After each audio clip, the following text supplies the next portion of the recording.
Good morning, everyone. This is a live Q&A on our Canadian Immigration Institute YouTube channel. My name is Igor Kiriluk, and I am a Canadian immigration lawyer. I am substituting Mark for now. Mark will join me later for this live Q&A. In the meantime, we can kickstart the live Q&A section. So I will ask that you leave your comments, let me know where you're tuning in from. And then if you have any questions, we can get to those just about a minute. While we're waiting for Mark, I would also let everyone know that we are still running the intake for the Canadian Immigration Express Entry Accelerator course, which is a video tutorial that explains from A to Z how to file your Express Entry application and how to avoid most mistakes. So I highly recommend that you go and check out the course on our Canadian Immigration Institute website, and you can see the link at the bottom of the screen right here, and then the link is also, the clickable link is also in the description of this video. So as I've mentioned, Mark will join me in about a couple of minutes. He's just driving back from his private appointment. And in the meantime, we'll give a shout out to Carla. Carla says hi. And then Devinder is tuning in from India. Hello, Devinder. And then we have a couple more questions piling in from our viewers. I see that we have about 35 people watching live, so I highly encourage that everyone goes and leaves the comments letting me know where they tune in from. But we'll start with a question from Anurag. And Anurag says, hi, I'm tuning in from India. Hello, Anurag. Working in the USA. CEC work experience question. Will the intra-company transfer without LMIA count toward eligible work experience for a Canadian experience class? That is a good question, and I honestly did not have a chance to deal with situations like this yet, so I'll have to go and look first. So maybe I can postpone this question a little bit, and then once I have a little more time to do the research, I will come back to it. So I don't want to mislead you by providing inaccurate advice, so sorry for that, but we'll come back to this question. All right, Amandeep says, can we add spouse after an ITA declared non-accompanying in Express Entry?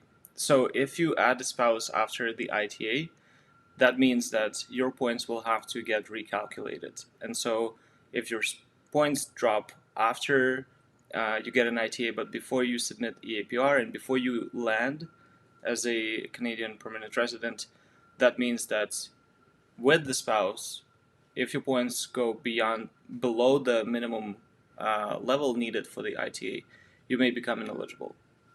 So if you declared your spouse but identified that she's not accompanying you to Canada, one way that you can reunite with your family after you become a Canadian permanent resident is by sponsoring them.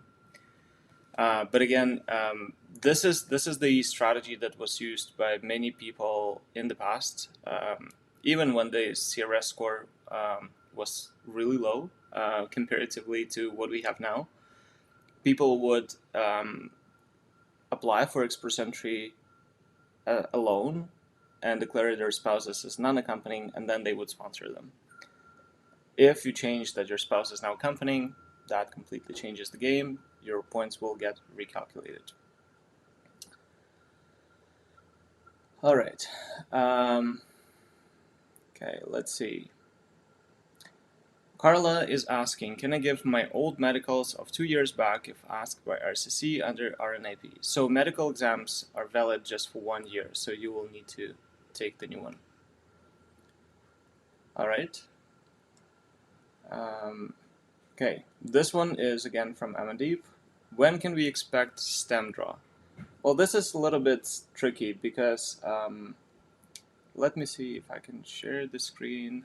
I'll have to see if my software is set up properly. 1 second.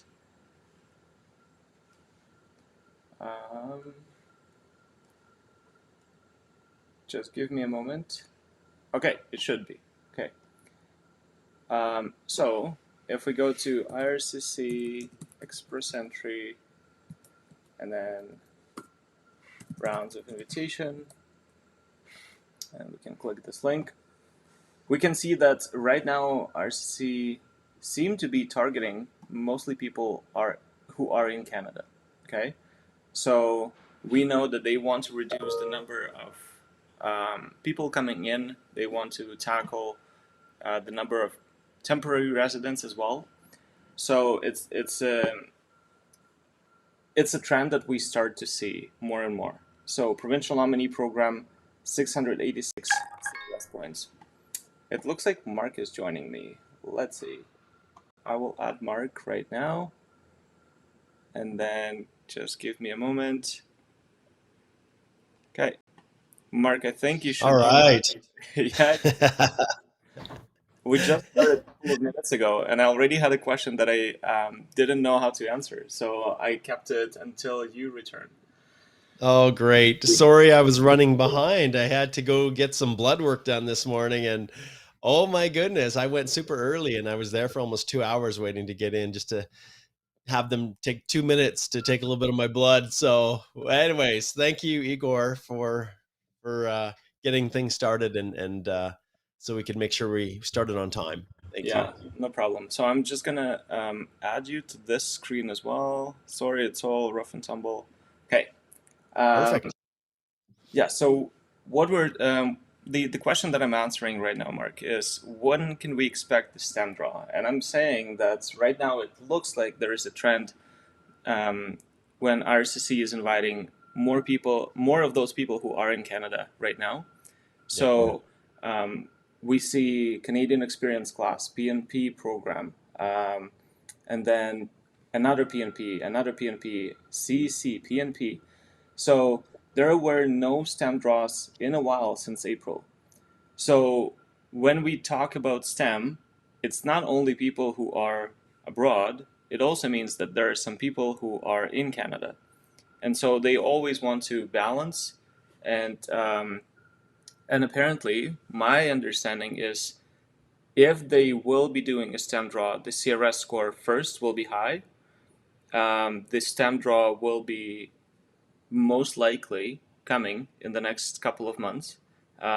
Maybe by the end of summer, we're going to have at least one STEM draw. Because so if we look historically back, so STEM was in April, and then another STEM was in December. So approximately every 5 months they do the draw. So for STEM, and we only had, how many stems did we have? We have just 3 stems. So July and then December. So that's a 7-month gap. 5 months gap. And then another 5 months gap to April. And so from April, calculate another 5 months. That's going to be September, October. Yeah. Yeah.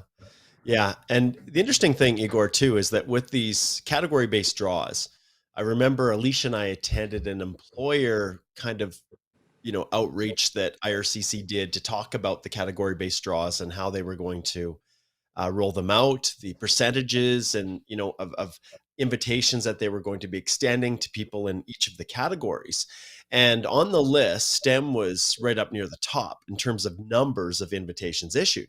But what people have to realize is that the category-based draws are one way for them to get STEM candidates. But it's not all, because they also consider STEM qualifying candidates who are drawn under the general draw, as being a part of those overall numbers. So normally people would say, well, why are there not more STEM draws? Well, the reality is they feel like they're still getting, based on knock code, individuals that are in the STEM category, but that are getting drawn through the general draws. And when you think about it, STEM tends to be people that have higher human capital just to start with compared to agriculture or transport, trades. And so I think realistically, we could probably look at, September, the late fall, September, October. Yeah. Yeah. And just to confirm, from 28 to 31% of all invitations would go to people with STEM work experience. And as you've said, many of those people get qualified through PNPs. For example, Alberta Accelerated Tech Pathway is another way how Canada attracts the tech specialists. And then many provinces have their specific programs for tech professionals. They target tech professionals through many different ways, and Express Entry is just one of those options that they use. Indeed, it is. Mark, I want to return to this question from Hmm. Anurag because I promised to return to it later on.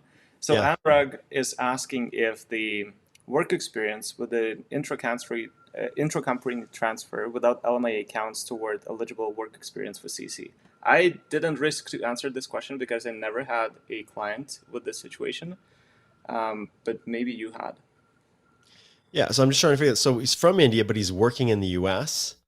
Yeah, CEC work experience. Okay. Will the intercompany transfer without LMI count towards eligible work experience for CEC? So uh, are you asking if you're transferred to Canada, will it count for CEC? If you're actually transferred to Canada through the intercompany transfer and you're working in Canada on under the International Mobility Program, um, under this intercompany transfer work permit, absolutely it will count. And in fact, if you continue to work for that employer for at least a year, and that employer is willing to issue you a job offer, which is a commitment to employ you for at least 1 year after you become a permanent resident, then potentially you could even be eligible for job offer points, an extra 50 points, or if you're a senior executive, even up to 200 extra points for arranged offers of employment.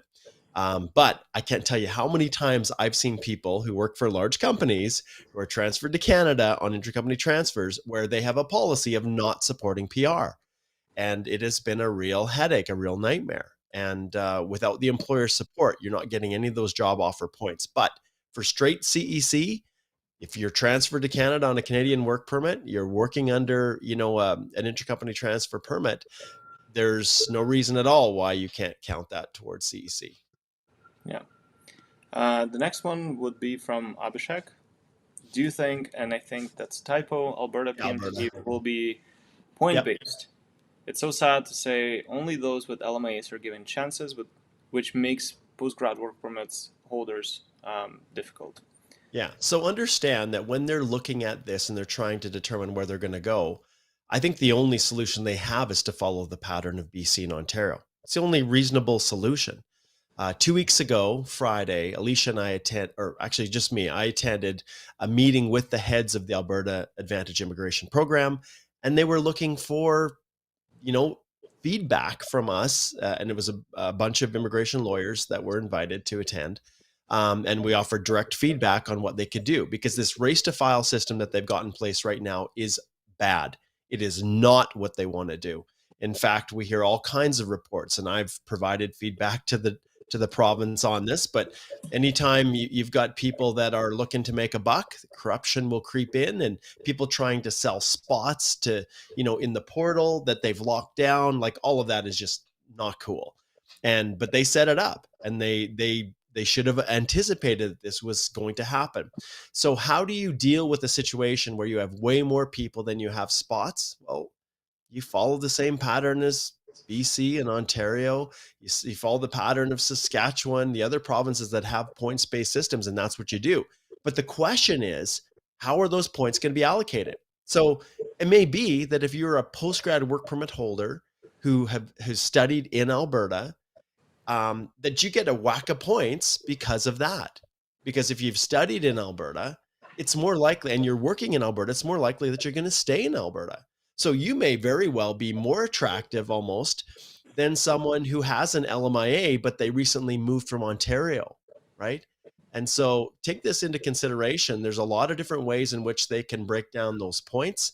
And I think the connections to Alberta, the more connections you have, are going to be just as important as whether or not you have an LMIA or you otherwise qualify through as a postgrad work permit holder. But one thing's for certain, and I actually support it when it comes to provincial nomination. If people have studied in other provinces, then people who have studied in Alberta and are working in Alberta should always have a priority over them.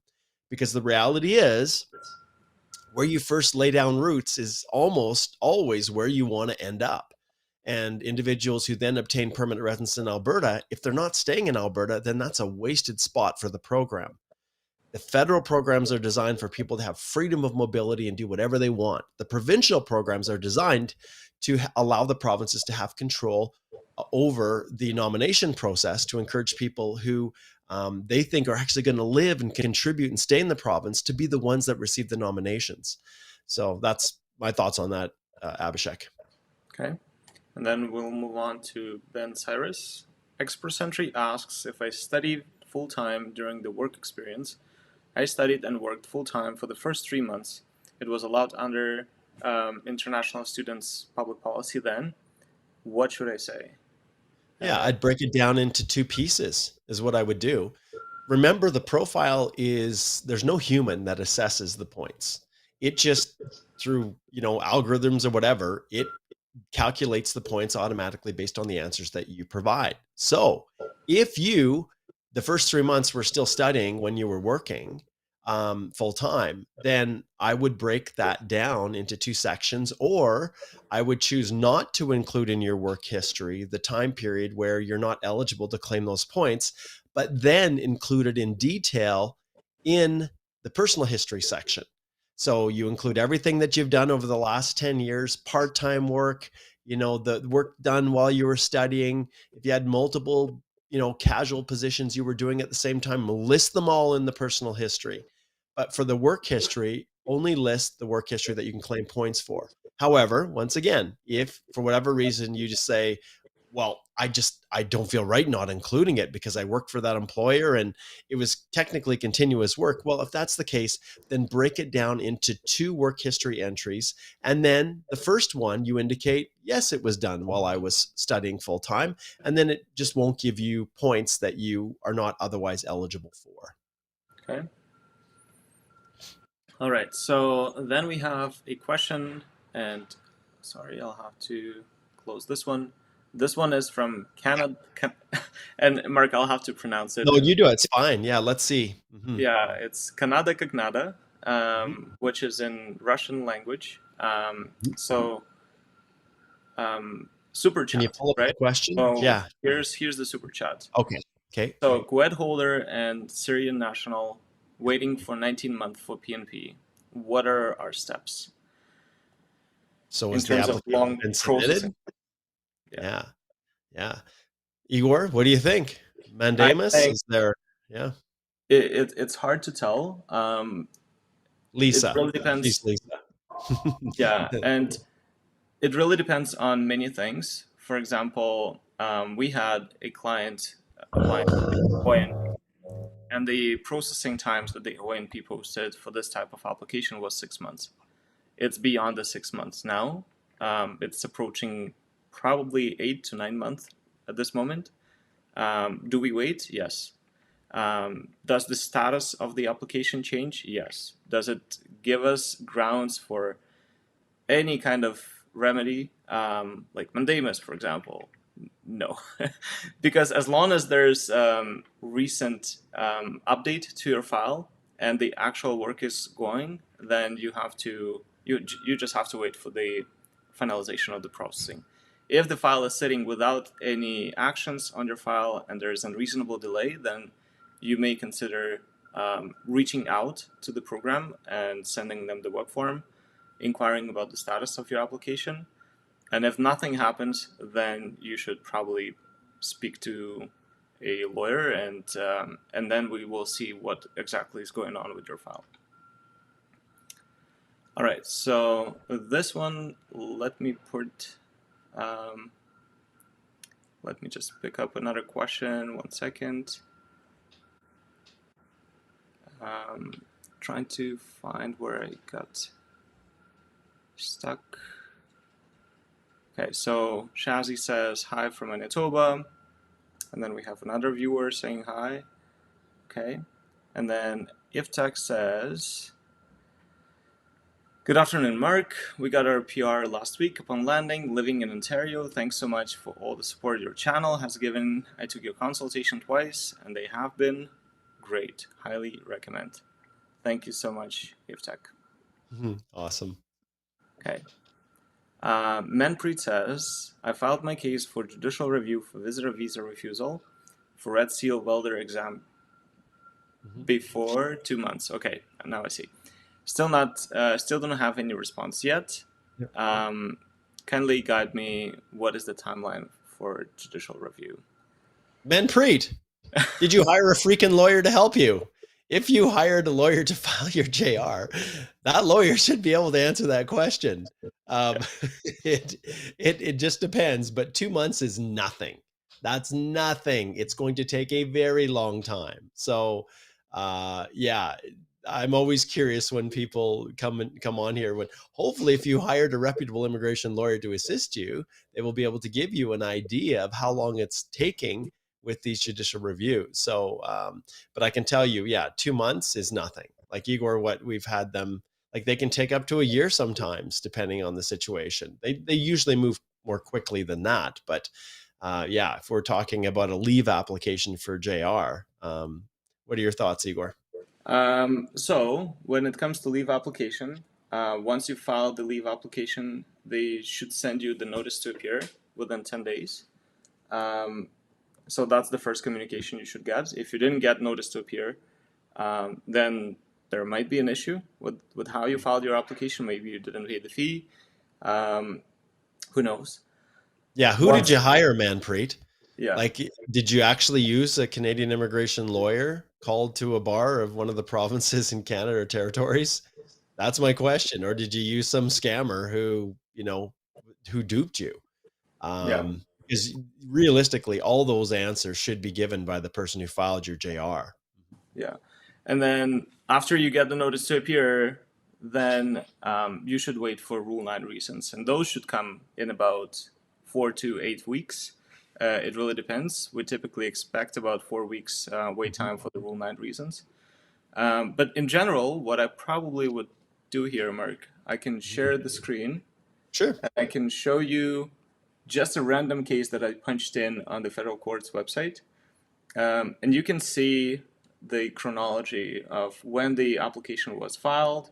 So you see the application was filed, and then acknowledgement of receipt, notice of appearance, and you can see the date, right? So the application filed on the 19th, notice of appearance 21st, and then let's see. So Rule 9 reasons, where they are. Application record number. Yeah, so you can skim through any random case that you want through the federal court website, and you can see. So the application was filed in June 2023, and the application was decided on the like in just 1 year, right? So 2 months is indeed nothing compared to how long it takes. All right, so let's see this. When applying for PR, expecting a baby, can you submit proof of funds enough to include the unborn child so that when the baby is born, you just add them to the application and don't resend proof of funds? Absolutely. Yeah. Yep. Absolutely. Include it, demonstrate it, and then you don't have to worry about it after the child's born. Yep. Good practice. But don't forget to update RCC when you have a child. Yeah, of course. Yep. Yep. All right. Does my spouse need to sign Schedule B and Schedule C if she's non-accompanying? That's for the OINP human capital stream. That's a great question, John. I don't know. Igor, do you know the answer to that one? So we've submitted an application for the OINP where the spouse was non-accompanying, and I can look it up, but it's going to take me a little while. Yeah, I can't. I don't know. That's one I haven't run into yet with the OINP. So, yeah, I can tell you that most people, when they get an OINP nomination, and I'm not advising anyone to do anything, but the reason I never see it is because usually people will then try to add their spouse on after to include them in the EAPR. They never leave them off as non-accompanying. That's why I don't see it. So I'm sure there's very valid reasons, John, why your spouse is non-accompanying. But boy, I can tell you, there's every case that I've had when people have received a notification of interest from the OINP, they proceed forward with adding their spouse if they were not otherwise included in the profile as accompanying. So Yeah. So yeah, you'll have to come back next week, John, for the answer to that one, and Igor will chalk it away. We'll pull that one up for you. Yeah. Mark, I just realized that I have a consultation that starts just right now. So Oh, I'm is there a way wondering for me to continue this? how do we continue this live stream without I interrupting? don't know, Igor. All I don't right. know. You know what, guys? This one maybe today will have to be a little bit of a shorter Q&A. We are a little short-staffed because it's summer. So Alicia's away on holidays. Igor's is now a newly called lawyer, so he's not quite as flexible as he was before because he has clients now that are he's directly representing and independently. And and for myself, yeah, circumstances happen sometimes where we're running a little bit behind. So maybe what we'll do, Igor, because like we've got Aaron who just tossed in a super chat there. Pull up Aaron's, and then we'll finish off with Aaron's, and then I think, guys, what we'll wrap up. But maybe Igor, I don't know what our schedule is like. Maybe what we'll do is either tomorrow or Friday we'll do another Q&A for you guys. Okay, Cool. we'll do a special one just because this one was a little bit rough and tumble. Okay, if offer letter says permanent transfer, do I still need to get a new job offer letter from my employer for claiming points? Offer is 1 year old. Yes, you do, 100%. You need to get a new letter from the employer that specifically states they will employ you for 1 year following receipt of your PR. That's a mandatory. So you can't use your work permit letter. You can't repeat it and use it for the job offer. It just won't work. Immigration wants to see that the employer is fully on board with your PR and that they're supporting it in that way, Aaron. All Awesome. right. Well, Okay. thank you so Well, much, everyone.